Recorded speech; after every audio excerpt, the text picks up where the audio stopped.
Isang babae na nagngangalang Lori ang nagbahagi sa social media ng isang nakakatakot na kwento kasama ang isang video na talagang nakakapangilabot panoorin. Matagal nang recorded ang footage na yon, pero ngayon lang nagkaroon ng lakas ng loob si Lori na ibahagi ito.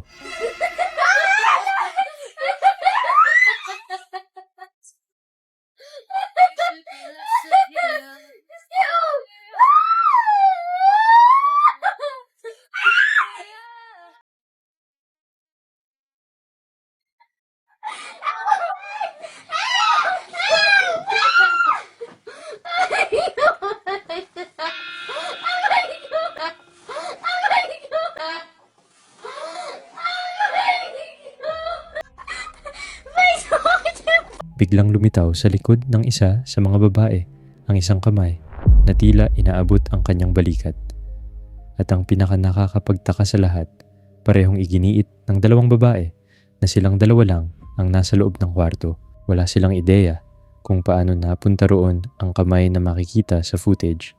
Sa kwento mismo ni Lori, makikita na maging siya ay wala ring ideya kung ano talaga ang nahuli ng kamera noong araw na yon. At iginiit niya na hindi ito edited at walang ibang taong gagawa noon para magmukhang nakakatakot ang video. July 27, 2026. Isang ina ang nasa kwarto niya ng gabi habang mahimbing na natutulog ang lahat ng kanyang mga anak, pero bigla siyang nakarinig ng mahinang boses na tila may tumatawag sa kanya. Dahil dito, pinuntahan niya ang kwarto ng kanyang mga anak, pero pagdating niya roon, nakita niyang lahat sila ay mahimbing na natutulog. Pagbalik niya sa sarili niyang kwarto, narinig niya ulit ang boses. Kaya kinuha niya ang kanyang cellphone at nagsimulang mag-record. Huh? What happened? There's something in the hallway? Are you my son?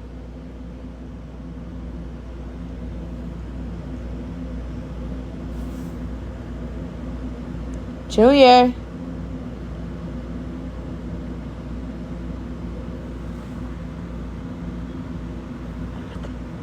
Are you my son?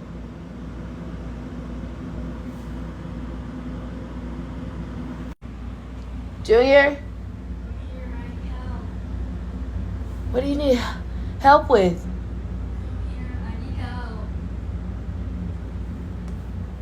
What do you need help with, Junior? Junior. What do you need help with? Junior. Junior. I'm behind you. No, get up, get up, get up, get up, get the fuck, wake up, get your asses up and come on, come the fuck on, I'm not playing with this bitch no more, come the fuck on. Ang boses ay parang boses ng kanyang anak na lalaki na tila humihingi ng tulong. Sinubukan niyang makipag-usap sa nagpapanggap na boses ng isa sa kanyang anak, pero habang tumatagal, mas lalo itong nakakakilabot at habang sinusundan niya ang tunog, unti-unti itong lumalakas hanggang sa makarating siya sa puntong parang nasa mismong likod na niya ang boses. Sa sobrang takot, ginising niya ang buong pamilya at nagdesisyong umalis muna sila ng bahay para sa gabing iyon. Kinabukasan, nagdesisyon siyang mag-livestream habang natutulog para makita mismo ng mga viewers kung may kakaibang nangyayari sa bahay kapag gabi.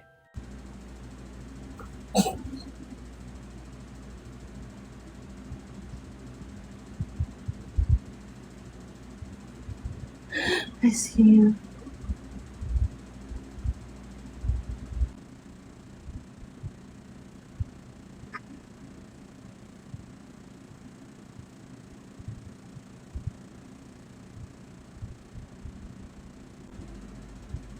Stop.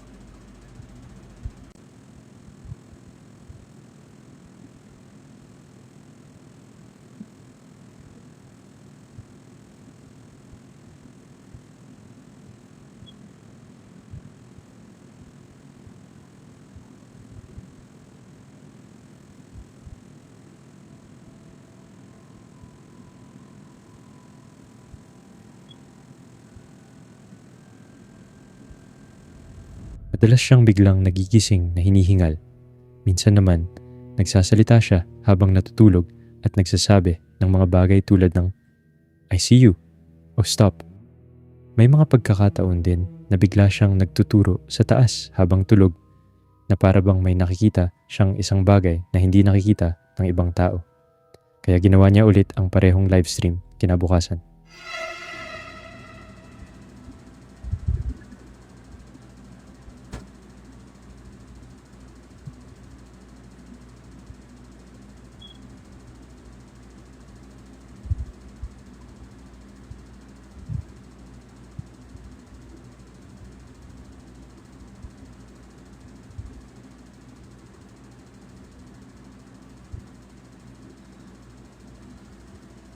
Biglang bumukas ang ilaw sa kwarto.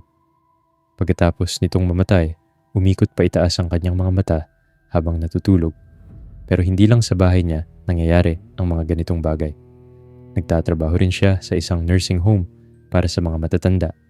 Kaya wala talagang dahilan para magkaroon doon ng mga batang naglalaro o gumagala. Pero kahit sa trabaho niya, nagsimula rin siyang makarinig ng boses ng isang bata.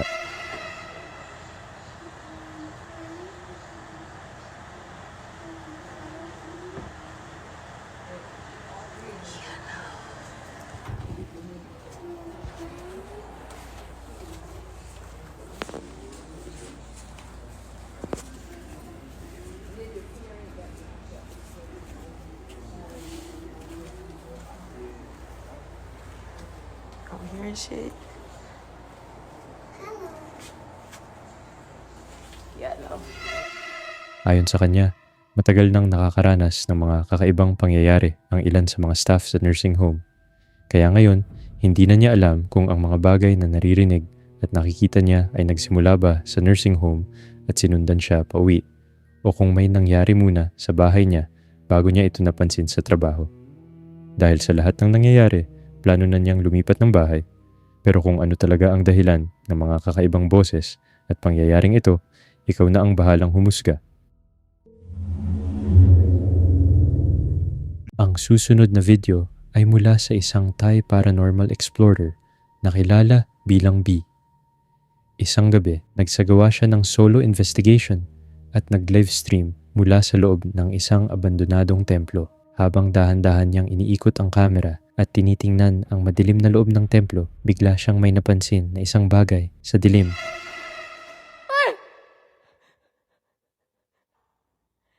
Lihat พี่อะเรียกพี่อะเรียกได้หรือเปล่าเรียกป้ามันแก่ไป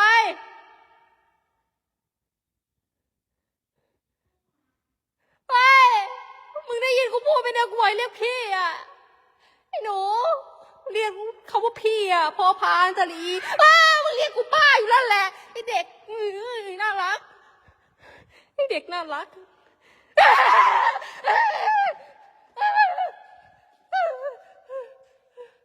ไอ้เด็กน่ารักไอ้เด็กน่ารักเฮ้ยเสียงอะไรใช่หรือเปล่าขออนุญาตซูมได้ไหมขออนุญาตซูมเจอผีอย่าร้องได้ไหมขอละสาธุถ้าพี่เจอผีพี่อย่าร้องนะขอให้ช็อกเลย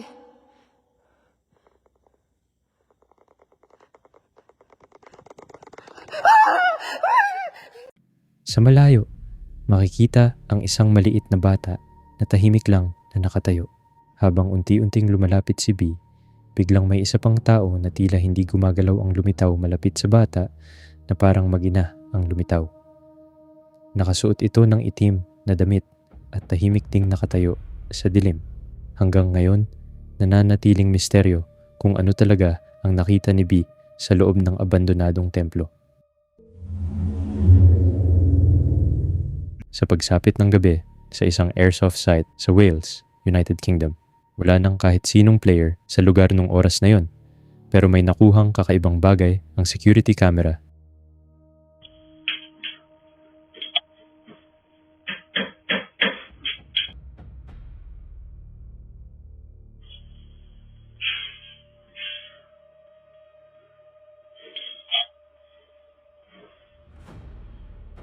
Sa footage, may isang taong nakasuot ng mahabang itim na damit na makikitang naglalakad palayo sa camera. Maya-maya, biglang nag-activate ang night vision at naging malabo ang footage. may maririnig din na parang tunog ng mga kahoy na nagkakabanggaan. Pero ang mas nakakagulat, ang unang footage na ito ay nakunan noong 2024. Makalipas ang mahigit isang taon, noong 2025, muli nilang nakuhanan ang parehong hugis tao.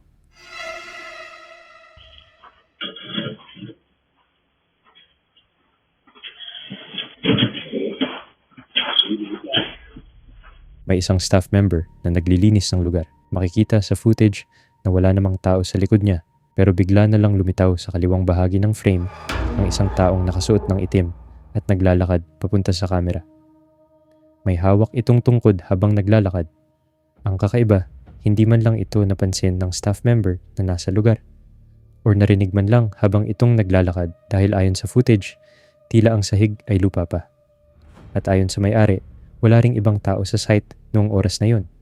Kaya ang tanong, isa ba itong taong palihim na pumasok sa lugar o may ibang bagay na hindi dapat naroon? Bago tayo magpatuloy, napansin ko na karamihan sa mga nanonood ng videos ay hindi pa nakasubscribe. Kung nag-i-enjoy ka sa mga content na tulad nito, malaking tulong ang pag-subscribe at para hindi mo rin ma-miss ang mga susunod nating uploads. Maraming salamat. Ang video na ito ay kinunan sa Mexico.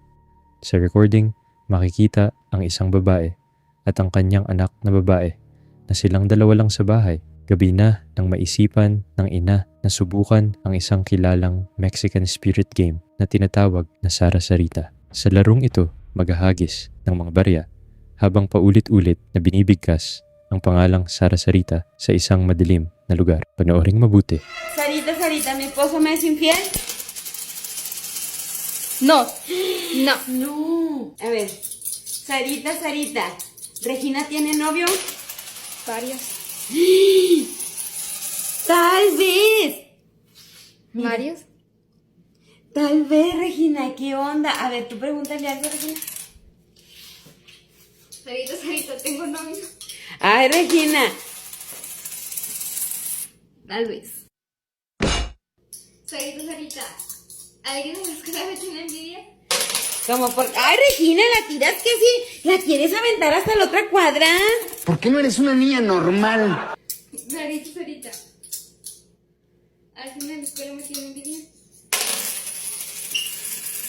Tal vez. Tal vez. ¿Qué pasó? ¿Qué pasó? Te juro que es una mano. ¿Qué pasó? ¿Qué pasó? ¿Qué pasó? No mames, Regina. ¿Qué pasó? Cállate. Biglang may kamay na lumitaw sa ibabaw ng balikat ng babae. Nang mapansin iyon ng kanyang ina, agad siyang napatalon at nagsimulang sumigaw sa sobrang takot. Iginiit ng babae na silang dalawa lang ng kanyang anak ang nasa bahay noong gabing iyon. Pakiramdam ng anak niya ay may humawak o dumampi sa kanyang likod. May ilang naniniwala na maaaring naging matagumpay ang kanilang paglalaro at tunay nilang natawag ang espiritu ni Sara Sarita. Ang susunod na video ay isang food delivery driver na naghatid ng order papunta sa isa palang abandonadong bahay. At ang sumunod na nangyari ay magugulat kayo at kung ano ang nangyari sa dinala niyang pagkain. Click mo lang ito at panoorin ang iba pang mga videos. Salamat!